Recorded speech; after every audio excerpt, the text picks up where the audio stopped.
ایک چیز کا فیصلہ کر لو کہ گھما پھرا کے بات نہ کرو، اسٹریٹ فارورڈ ہو کے بات کرو، اللہ تعالیٰ تمہیں حقیقی معنوں میں ان غلامی سے آزادی دلائے گا۔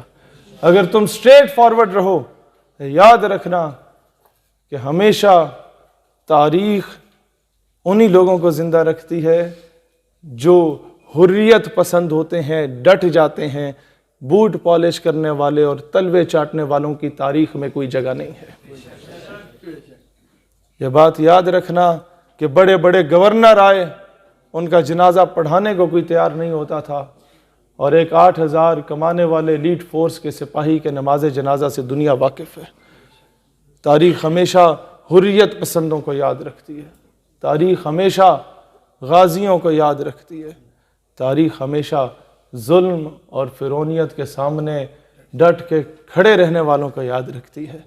دوستان ذی وقار، معیشت کا مسئلہ ہے، یہ کوئی مسئلہ نہیں۔ دوستان ذی وقار، مالی اعتبار سے کمزور ہیں، یہ کوئی مسئلہ نہیں۔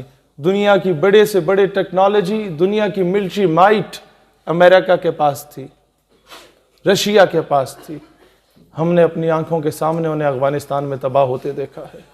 جب وہاں پر کوئی راکٹ گرتا تھا تو ہمارے طالبان خوش ہوتے تھے کہ اس لوہے کو بیچ کے ہم کوئی اپنا گزارا کر لیں گے۔ دہشت گرد جو اصل ہے اس کو دہشت گرد کہنا ہوگا، اور مجاہد کو عزت دینی ہوگی۔ ہمیں وہ داڑھی اور دستار کو عزت دینا ہوگی۔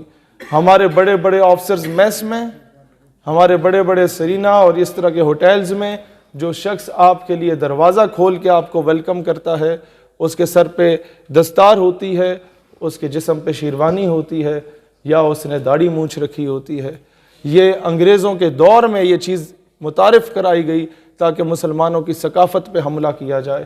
انگریزوں کے میس میں، فوجی میس میں وہ لوگ آ کے شراب تقسیم کیا کرتے تھے آفیسرز میں، صرف انہیں اجازت تھی جن کی داڑھی ہوگی، اور وہ لوگ آ کے سلوٹ کرتے تھے میم صاحب کو جنہوں نے مونچھیں رکھی ہوتی تھیں، تاکہ ٹیپو سلطان کی توہین کی جائے، تاکہ محمد بن قاسم کی اس ثقافت کی توہین کی جائے، تاکہ مسلمانوں کے شہاب الدین محمد غوری کی اس ثقافت کی توہین کی جائے۔ دوستان ذی وقار، پاکستان اس دن آزاد ہوگا جب ہمارے گیریزن میس میں اور ہمارے پی سی میں اور بڑے بڑے ہوٹلوں میں جو شخص آپ کے لیے دروازہ کھلا کرے گا، اس کے کندھوں پہ امریکی فوج کے رینک لگے ہوں گے اور اس نے پینٹ کوٹ اور ٹائی پہنی ہوگی۔ زمانہ بڑے شوق سے سن رہا تھا، ہم ہی سو گئے داستاں کہتے کہتے۔ اللہ تعالیٰ دین اسلام اور وطن عزیز پاکستان کا حامی و ناصر ہو۔ پاکستان امت کی ترجمانی کرے گا انشاءاللہ۔ اس ملک سے محبت اس لیے نہیں کہ یہاں پیدا ہوئے پلے بڑے، ہمیں اس لیے محبت ہے کیونکہ یہ جو پرچم ہے جو ہم سینے پہ لگا کے رکھتے ہیں، اس کو غور سے دیکھو، اس کی نسبت میرے آقا کے گنبد خضرا سے ہے۔ اس پرچم کا دشمن ہمارا دشمن ہے، اس پرچم کا دوست ہمارا دوست ہے۔ پاکستان واحد ریاست ہے ریاست مدینہ کے بعد جو اسلام کے نام پہ بنی، اگر اسلام کے نام پہ نہیں چل رہی تو آپ کا اور میرا قصور ہے۔ ہم نے قیمے والے نان پہ اور بریانی کی پلیٹ پہ ہر 5 سال کے بعد اپنے ضمیر پہ سمجھوتا کیا، اپنے ایمان پہ سمجھوتا کیا۔ دوستان ذی وقار، آج منظم ہو کے، متحد ہو کے، اس 5th جنریشن وار کے ایرا میں بھی، جہاں پر ہم لوگ جنرل امجد شعیب جیسے لوگوں کا نام لے کے لتاڑتے ہیں کہ ان کو جرت کیسے ہوئی کہ اسرائیل کی حمایت میں انڈائریکٹلی بات کرے کہ ڈیبیٹ ہو سکتی ہے، جہاں یہ 2 ٹکے کے لوگ کامران خان جیسے صحافی بات کرتے ہیں، جہاں انہیں لتاڑتے ہیں، وہیں ہماری رسپانسبلٹی بنتی ہے کہ سیاچن میں اور ایل او سی میں جو فوجی اپنی جانوں کا نذرانہ دے رہے ہیں ان کو ہم سلوٹ بھی کیا کریں، تبھی جا کے پاکستان مستحکم ہوگا۔ جیسے میں ہمیشہ پنجاب میں لوگوں سے کہتا ہوں کہ یہاں تمہیں کوئی ریڈی لگانے والا پٹھان نظر آئے تو اسے سینے سے لگاؤ گے تو پاکستان مضبوط ہوگا۔ اسی طریقے سے میں خیبر والوں سے بھی کہتا ہوں، کوئی پنجابی نظر آئے تو اسے دال خور نہ بولو، اسے اپنا پاکستانی سمجھ کے سینے سے لگاؤ۔ پہلے ہم مسلمان ہیں، پھر پاکستانی ہیں، اس کے علاوہ ہماری کوئی پہچان نہیں ہے۔ بہت شکریہ، جزاک اللہ۔